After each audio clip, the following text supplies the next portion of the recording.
விஜய் அவர்களே சொல்லி படத்தை ரிலீஸ் பண்ண வேலையில் இமீடியட்டாக பண்ணுது. ஏன்னா இப்போ இதில் வந்து கேஸ் போட சொன்னதே விஜய் அவர்கள் போட சொன்னாங்க.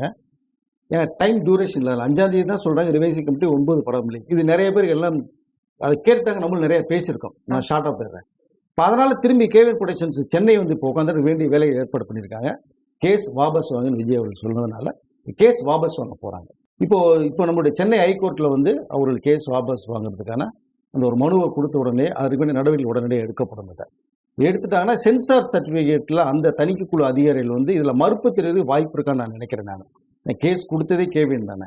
இப்போ ரிவைசிங் கமிட்டி போகிறது மாதிரி இவங்க அன்னைக்கே வந்து அக்செப்ட் பண்ணிதானே இந்நேரம் வந்து சர்டிஃபிகேட் கிடைக்கப்பட்டிருக்கும். ஸோ இப்போ நீங்கள் இந்த மந்த் ஜனவரி எண்டே ரிலீஸ் பண்ணியிருக்கலாம். இப்போ அதனால் வந்து சென்சார் போர்டு அதிகாரிகள் வந்து இதில் வந்து மறுப்பு தெரிவிக்க வாய்ப்பு இருக்காது.